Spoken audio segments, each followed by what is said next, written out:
Hi, everyone. Welcome back. You're still with us here on the C Morning Show. It's time for a sports talk as we are now in the midst of the semifinals of Euro 2024. And in the first half of the bracket, Spain claimed a convincing 2-1 victory over France, at the same time securing their place in the finals, where they will be facing either the Netherlands or England in the final round. We will get to that matchup in a minute. But first, we will recap the match between Spain and France. And we have joining me once again, from Ruang Taktik's football analyst, Yusuf Raihan. And thank you for being here again. Yeah, thank Good to see you for the opportunity as well. I'm very grateful to be here. Yeah. Okay, so we made our predictions yesterday in regards to this one. You had France. Yep. You were expecting a bit of a surprise from France. I was a little surprised myself because France did play pretty good in the opening minutes. But tell me your thoughts on yesterday's match. Yeah, I thought like France was going to win it because I think they matched up really well against Spain, but it didn't play out as I hoped it would be. And yeah, Spain, they were really good. Even though they didn't create as much chances as France, as we can see from the expected goals, they were creating a lot more chances. But of course, the finishing issue is still there. And something that you mentioned yesterday was a problem for France throughout the tournament, continued to be a problem yesterday. Yeah, and it's now costly because, you know, it's already in the knockouts. So yeah, it is pretty unfortunate for France, but Spain probably has been the best team in the Euro so far, and they are deservingly a finalist. Okay. So yeah. Let's actually peel back some of the layers and talk about a couple of the goals that took place. So we mentioned yesterday that France had not scored a goal from open play throughout the entire tournament. Yeah. They finally got one yesterday. Yeah, Let's talk about it. So here, let's take a look at the goal first. Let's take a look. So there you have Mbappe on the left. And then Colomwani. Oh. Beautiful goal there. Are we gonna get another angle? Yeah. Look at that. So maybe let's try and... Yeah, why don't you break it down for us and how this played out? Oh. So here, I watched the whole sequence. So it started off from the right-hand side where there were a lot of bodies committed by the France team from the right-hand side. And before this one, Colomwani actually made a diagonal run to here. So he actually did manage to drag out one of the center backs into this area, and that leaves a lot of space for Kylian Mbappe to operate in. And so this is a 1v1 situation for Kylian Mbappe, and you don't want to see Kylian Mbappe facing up on you, of course, in a 1v1 situation. And he is not only a really good dribbler, but he is also actually a really good passer of the ball. His playmaking is, I think, underrated, and yeah. Sometimes we forget that part. Yeah, yeah. He's always scoring goals. Yeah, he's very complete, and yeah, he pickpointed Colomwani here, and actually, if you see here, Colomwani actually made something of a move, like an inside-out move. So he went here and then went backwards. Okay. So if we watch it again, now there's a separation, and now boom, Colomwani. So that's good. It shows the chemistry between the two players as well, because Mbappe knew exactly where he was going, not where he was. Yeah, they are playing in the same team as well, I mean, PSG. So yeah, let's move on to the Spain's first goal. So here, you can see that not Spain, but France are defending in a 4-4-3-3. But with this structure, you will not get much support from the wingman to defend in this area. So let's try and see the goal first, and then I'll go back and peel the layers. So here, you can see, this is going to be a great goal. Oh.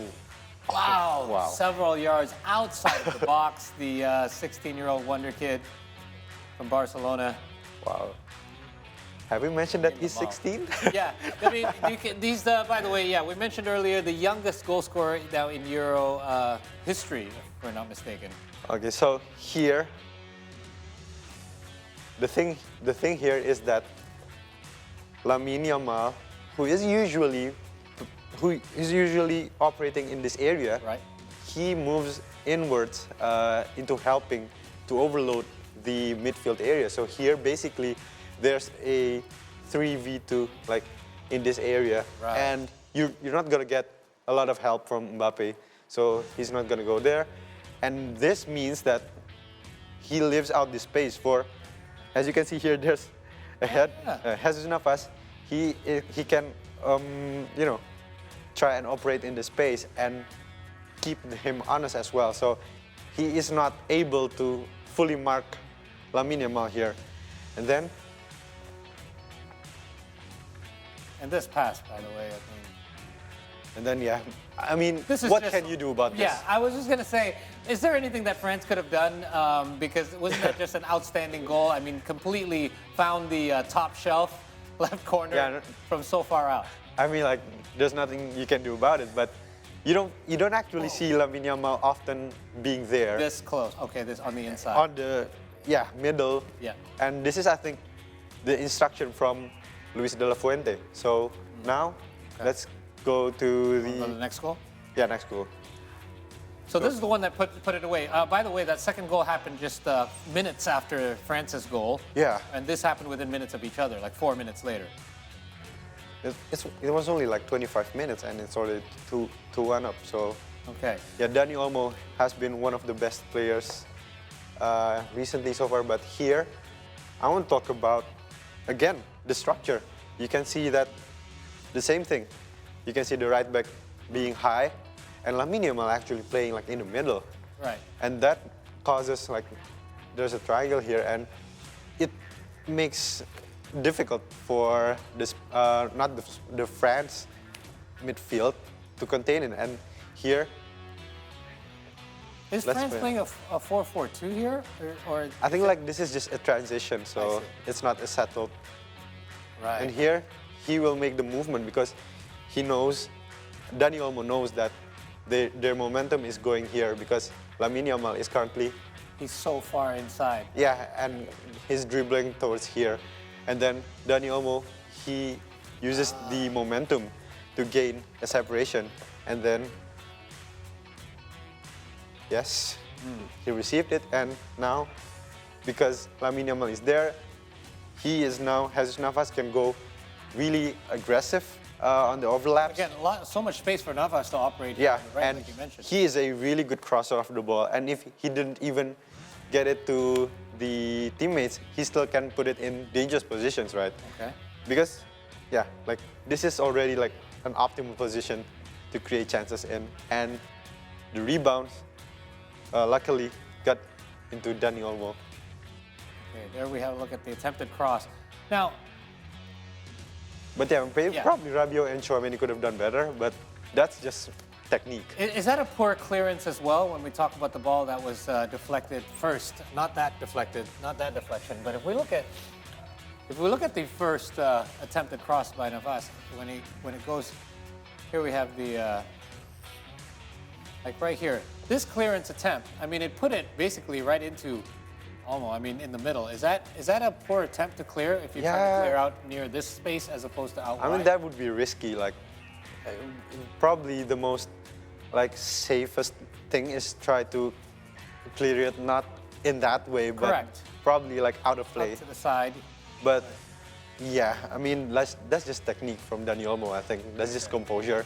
By the way, can we give credit to how Olmo was able to, how good his ball control was on this goal? He basically touched it twice, if I'm not mistaken, before his before It didn't even like the ball didn't it didn't hit the ground, right? hit the ground. Yeah, Okay, let's have one last look at it. his movement like is what I think the best thing. Right.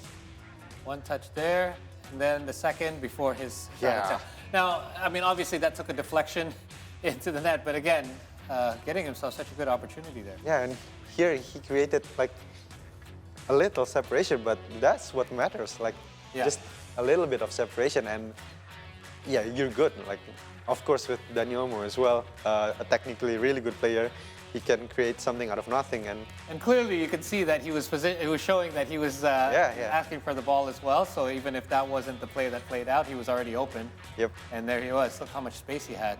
Rabiot- Beautiful touch of the ball. But Rabiot could have done better, I think. Yeah, he completely. Yeah, one of our production staff mentioned that it's in basketball that would be like a crossover. You made your defender go the opposite way. Yeah, And like juked him. exactly. Okay. So again, is this? I mean, it's the good and the bad, right? Yeah. We finally got an open play goal from France, but it ended up being their last goal of the entire tournament. How would you grade their performance? I mean, they were able to finally complete a chance that was created. Yeah, so basically on a performance level, obviously they were disappointing, but they got the results. They did their job, and I thought at least they are going to go to the semifinals, and they actually did. So That's true. in tournament football, you can't really expect the guys to play like how they do in the club football because you don't get a lot of training minutes, and there's not a lot of chemistry that can be built in just a span of weeks. So obviously it's disappointing what happened on the pitch for France, but result-wise, I think that they still can be pretty proud and satisfied with what they achieved in this tournament. But obviously, I think the fact that they had to meet Spain, a team that has really been on a hot streak, was really what it came maybe down if they got into the other side of the bracket, they would be a finalist right now. And maybe playing against England or Netherlands, they probably would be better suited. So yeah. Okay, so let's talk real quick about Spain. 13 goals so far, if I'm not mistaken, throughout the entire tournament. Yeah. They're on an amazing hot streak. No team has ever won more than 6 games in a row. Is that right? In a Euros finals. So I think that may be right. yeah. So tell me about them.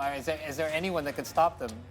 Well, I think that they are by far the best performing team in the Euros. I think the second best team was probably Germany, and they already defeated them. Sure. So you can't say they took the easy path to the finals. yeah. And they got the harder bracket, right? And they got a difficult group as well, playing against Italy and Croatia. They're not bad teams, right? Right.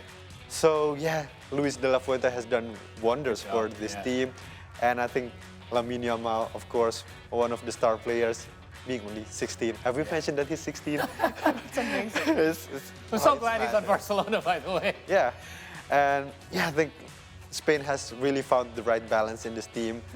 I thought that I didn't think that they were going to be this good because pre-tournament, I don't think that they were really that impressive. But now they have really found the right groove, and I think that they are most likely going to win it. But who knows? Well, I mean, when it comes to tournament sports, it's hitting your stride at the right time, and it seems that Spain has definitely hit their stride. But now that they're in the finals, we have to talk about who their possible opponents are. And later on tonight, Jakarta time, early morning tomorrow, will be the match with Netherlands taking on England. So let's talk about this. We touched on it a little bit yesterday in a breakdown, but tell me about what you're expecting later tonight, now that we're a bit more clear about who's possibly starting and so on and so forth. Yeah, I think it's going to be probably most likely evenly matched between these teams because as we discussed yesterday, they aren't really that impressive as well. They are probably not playing to their full potential, but I think that on a talent level, England has the edge. They have better players on talent-wise, and I do think that now with some players are being fit, most notably Luke Shaw for the left wing back role, it's going to help England massively. And I think that Saka, he has found the right form at the right time as well. But there's also still question marks about Phil Foden and Harry Kane not being able to play in their full potential. Harry Kane luckily only suffered a cramp, it was reported, so he will likely be okay, fully fit. But being fully fit wasn't really his problem. Yeah. Right? I don't know. Harry Kane has usually been good for England, but in this tournament, he has been really disappointing. But also, you cannot count out Netherlands because they have this man as well, Cody Gakpo, who has been playing out of his mind in this tournament. Probably one of the front runners for player of the tournament as well. And you have also Virgil van Dijk, who has been a rock in the back for his career. So yeah, it's going to be tricky to determine who's going to win this one. But I'm still going to go with England because, yeah, on the talent level, I think that they have more difference makers.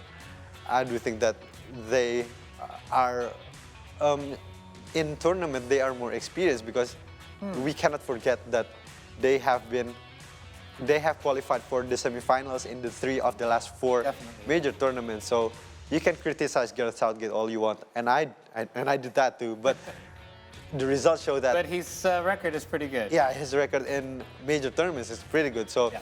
he maybe has found what it takes to go far in the tournaments, unlike the past England squad. So. Okay, so let's talk a little bit about match fitness, because we do know that with the last couple of matches, Netherlands played 90 minutes, pretty Yeah. convincing wins, 3-1 and 2-1, if I'm not mistaken. Yeah. 2-1 and 2-1.